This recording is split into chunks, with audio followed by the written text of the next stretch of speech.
Coming up on Not the End, NDE. And it was at that time when I got to that place where it was just like all in inky blackness, and I could see all these like colors like around me. And those are colors that you don't see on Earth. They were just very beautiful, vibrant, sparkling colors, and they were sort of just flying around me. And you know, it was really an experience. I mean, it was like so much like energy, you know, and I could feel God's presence and voice more than I hear with my ears. And I kind of I'd had the sense like I was in God's waiting room, I guess you could call it. God asked me, you know, do you want to go back? Many have died and returned to tell of their near-death experiences.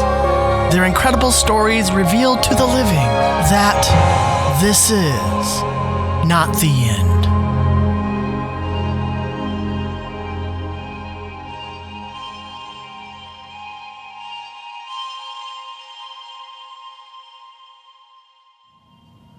Hi, my name's Dana, and it's a pleasure and an honor to be here today. I was invited to speak about my near-death experiences. I've had actually a few, and I've even had, like, even prior to that, I've just had some, like, out-of-body experiences. So when the near-death experiences happened, it wasn't, like, such an unfamiliar thing to me, and that definitely has to do with how we are all energy and vibration, and that sort of line in between sleep sometimes and being awake has to do with our consciousness and all too. So anyway, my first near-death experience was something that I didn't even really realize at the time it was one, and that happened. I very nearly had died from pneumonia, and this would have been back in like 94 or 95, I think probably 95, like early to mid 95. And I remember, you know, quite distinctly that I ended up in the hospital, and like I said, I had pneumonia really bad. I couldn't breathe. And it turns out late, you know, and as I was laying there and I was in so much pain and really was struggling to get any kind of air, and I saw Kurt Cobain like come in and sit at my bedside and start holding my hand, and I thought, geez, this is very strange. And I was a huge Nirvana fan. You know, he certainly, I felt like he really was able to express a lot of things through his music and lyrics. Certainly different things that I was trying to process and feelings that an emotionality I was struggling with. And he was able to lay that out there with such passion. And, you know, we shared some of the same musical likes and influences and things like that. So you know, knowing now too that we're all, you know, similar in vibration and energy, you know, it's nice to think that he was able to come and comfort me as I was on that line between the living and the dead. I didn't realize until later when a doctor had come in and told me after I had been admitted to the hospital, he said, you were, you know, about 45 minutes to an hour away from your lungs filling completely up. And that was, you know, was certainly a very interesting experience. I didn't necessarily consider at the time that to be part of a near-death experience, but knowing what I know now, yeah, I would definitely count that. You know, and even after my dad had passed away, that was back in like 93, and I saw him, actually. I was working, and he came in, like his spirit like actually showed up in the store and said, remember, no matter whatever else happens, I am very, very proud of you. And then when I got home that night, I found out that was the time he had passed away. So it wasn't an unfamiliar thing to me. I've always very strongly believed in God and could always feel God's presence, and I always knew that there was an afterlife of some kind, although I was never really set on, you know, exactly what it is. And back in 2003 is when I had quite a major near-death experience, and this was one where I have lupus, and I also have heart issues, and I was very sick from West Nile virus. I was even more sick than I was with pneumonia. And as I was on my couch, I was getting sicker and sicker, and I knew I had died. I went straight up through the top of my head. My energy went straight up through the top of my head, and it went through the ceiling, and all of a sudden I was like looking down at my house, my roof, and going past where all the treetops were and everything, and I started like really shooting up very quickly up into the atmosphere and went past where all the stars were. And the first night it happened, I actually got a little scared and wanted to return to my cat because I couldn't figure out what, I didn't want to leave him by himself. And my body hurt so bad at that time from the West Nile, and I also was somebody who was dealing with a great deal of physical pain and nerve damage. And so having that kind of pain from the West Nile on top of my everyday pain was really quite brutal.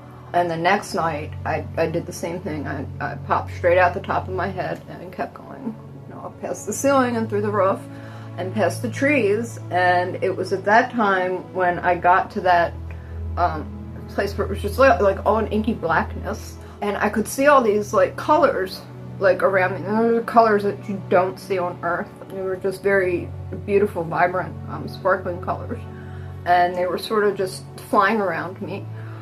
And it was really an experience. I mean, it was so much energy, and I could feel God's presence and voice more than I hear with my ears. And I kind of I'd had the sense I was in God's waiting room, I guess you could call it. God asked me, do you want to go back?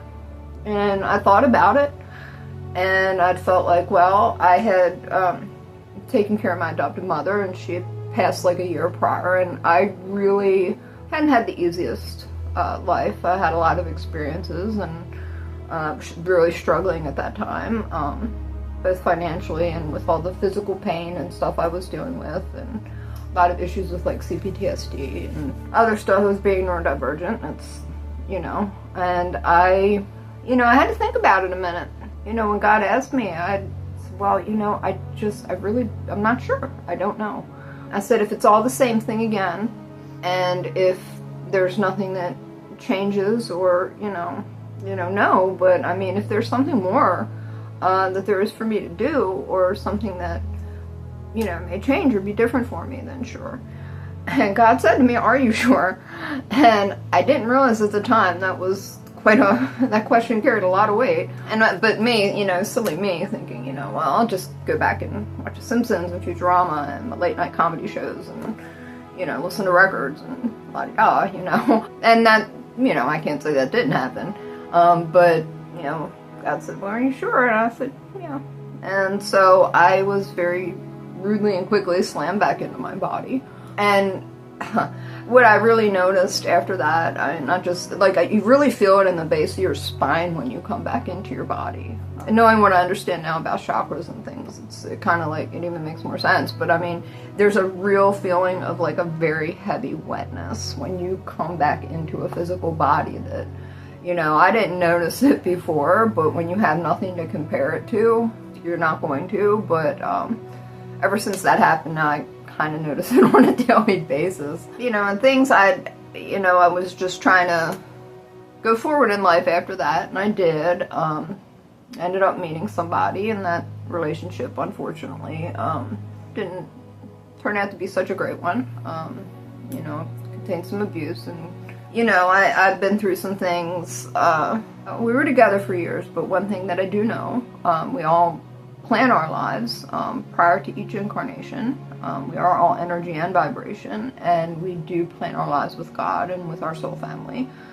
And you have different, we all have a different part to play, and we all have different lessons to learn. So in that, it's even though I went through some things, including some people that unethically misused past life regression hypnotherapy on me, I still got my healing. So I'm certainly not unhappy. I'll always have lupus, I'll always have heart issues, but I'm not physically uncomfortable anymore. I can walk without assistance, and you would not ever know that I was in literally such crippling pain that I was, fairly immobile for a long time. You wouldn't know that now, and I feel like a whole different person in many ways, and I'm so grateful for that. And in between that too, I did also deal with NDEs because I had very bad seizures due to stress. They were conversion seizures, as they're called. And that was really, really terrible. And that was happening back in 2019 and 2020. And I thank God every day and those were quick. I mean, I had several death experiences from that, but they were very, very fast. Seizures will take you very, very quickly. So I would pop in my body and pop back out. I had a couple experiences, like, and one of them, it was like, well, I knew I wanted to die on my Simpsons blanket. So I really could barely breathe and barely got back there, but it was like really imperative to me that I died on that blanket, you know. And I'm just glad that at the time all that was going on, because it was a scary time, to say the least. And I'm really grateful that I, you know, had my friend Jay, and we were doing Philosophy Fridays at that time. So I'm just super grateful for his presence, because he was there and really was there for me to talk to him on Twitter and things throughout all that. So I'm like super grateful, because he kind of like really, and that whole group of people like really helped me get from point A to point B. You know, it was just a lot of things that I guess I wasn't, you know, you don't expect any, you know, everything in life, you know, life can come at you with some particularly, you know, broadside surprises sometimes, and it did for me. And I will say though, in having had all that happen, and certainly the experiences I've had after that, have really, like I said, you know, I got my healing, and I've, you know, understand a lot more now about vibration and energy, as you probably know, and I understand like kind of that link between the science now and the spiritual. It's like they, you know, it's like you've always heard, you know, energy cannot be created or recreated or destroyed, and that energy we have at our soul, and it connects to our conscious and our consciousness, and that is a piece of God. That's how we connect to God. Like somebody had said, we are all drops in the ocean. We're not the entire ocean. And it's in being able to feel that connectedness and that vibration. Each of us has a unique energy signature, and it's kind of like a musical note. And each day that musical note, you know, is part of a larger symphony that plays each day. And that goes on, you know, certainly while we're on this plane, but even after we pass into the next plane of existence. We're all eternal. We all go on.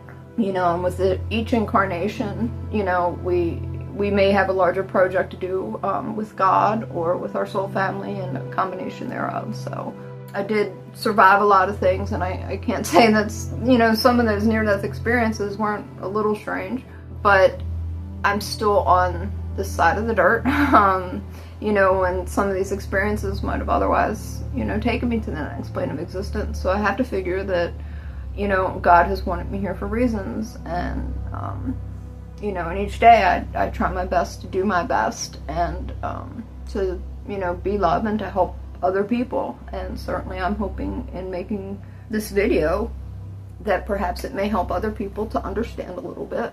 I'm currently at this time working to be a deprescribing coach, a neuroplasticity health and life coach, and a holistic health activist. So I'm definitely hoping to help some people along those lines as well.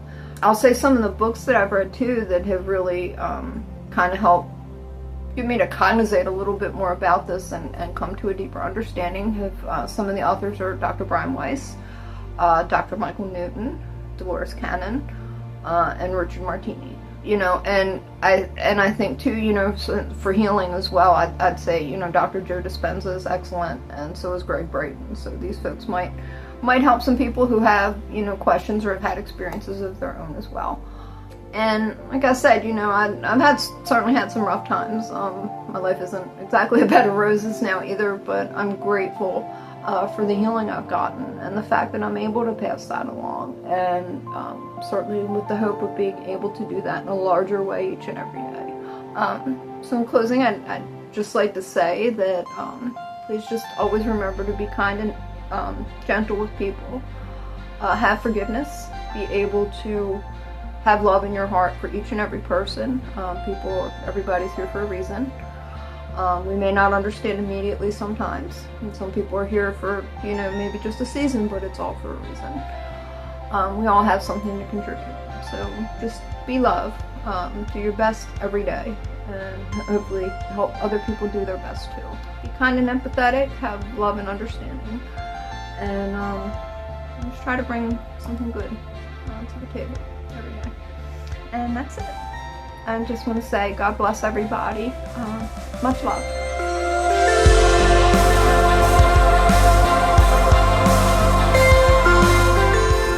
How is this story meaningful to you? If you're watching on YouTube, tell us in the comments. If you're listening to the podcast, leave a review and tell us there. If you or someone you know have a similar kind of story, please also leave that in the comments or send us a message at our website. Maybe we'll feature you. Visit nottheendnde.com. Be blessed and a blessing, my friends.